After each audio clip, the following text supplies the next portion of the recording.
Lootbound is a tactical roguelite where every run revolves around building your character through an inventory management system rather than a traditional deck or skill tree. After spending several hours with it, I think that's easily the game's strongest idea. It's also one of the better looking pixel art games I've played recently, with expressive character animations, memorable enemy designs, and a polished presentation that stays consistent throughout the entire experience. However, there are a few design decisions that kept standing out as I spent more time with the game. They don't overshadow what Lootbound does well, but they do have a noticeable impact on the overall experience. We'll come back to those later. First, let's talk about the story.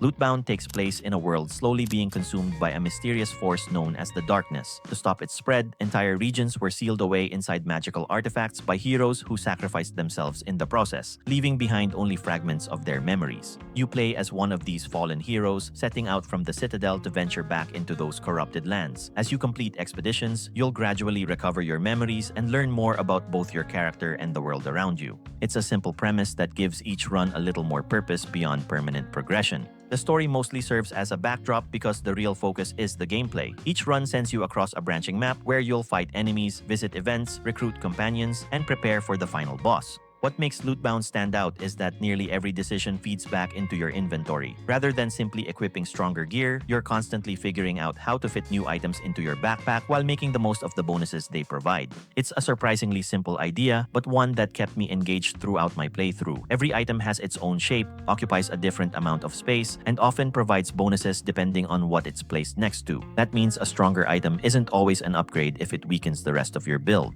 As your inventory expands, so do your options. You might need to reshuffle half your backpack to fit a powerful new weapon, or decide that keeping a lower rarity item makes more sense because it synergizes better with the rest of your build. You also choose from 4 playable characters, each with their own abilities and exclusive equipment, alongside plenty of universal items that any character can use. Of course, you can't build your inventory without finding new gear, and that's where Lootbound's events come into play. As you explore the map, you'll come across everything from blacksmiths and treasure chests to shrines, training grounds, companion recruitment, and plenty of random encounters. Many of these events use dice rolls to determine whether you succeed, adding a layer of risk to the rewards you find. You'll also come across consumables like health and mana potions, which become increasingly valuable on the higher difficulty levels where careful resource management matters much more. Outside of the inventory, combat is fairly straightforward. You directly control your main character while the rest of your party acts on its own. Basic attacks always focus the enemy with the lowest health, while abilities trigger automatically when their conditions are met. Abilities consume mana, so managing it becomes part of every encounter. That means you're not micromanaging your teammates, but who you bring along still has a meaningful impact on how battles play out.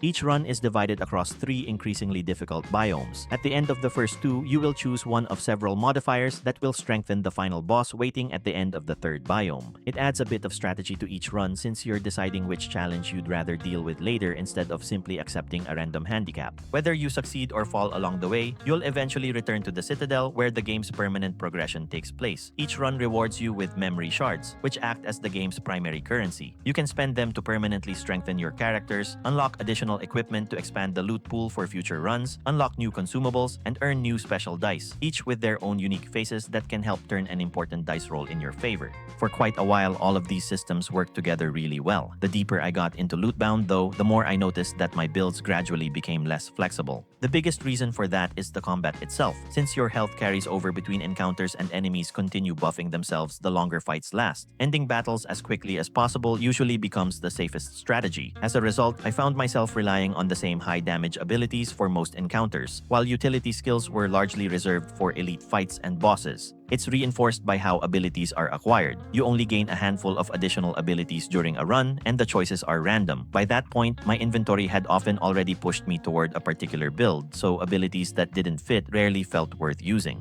The inventory puzzle itself remained enjoyable, but most equipment functions as a stat stick. Later in a run, I was usually comparing bigger numbers instead of choosing between items that fundamentally changed how my build played. I think the foundation is already there. More encounters that reward utility, a little more control over ability progression, and equipment with more gameplay-changing effects would go a long way toward keeping builds feeling fresh throughout an entire run. Despite those criticisms, I still enjoyed my time with Lootbound. The inventory management system is genuinely engaging, the pixel art is consistently excellent, and the variety between characters keeps runs feeling fresh. I just think some of its later progression systems could do more to preserve that sense of discovery throughout an entire run. if you'd like to check out Lootbound, the link is in the description. It's coming out on August 14th. And if you enjoyed this review, consider leaving a like, subscribing to the channel, and sticking around for more.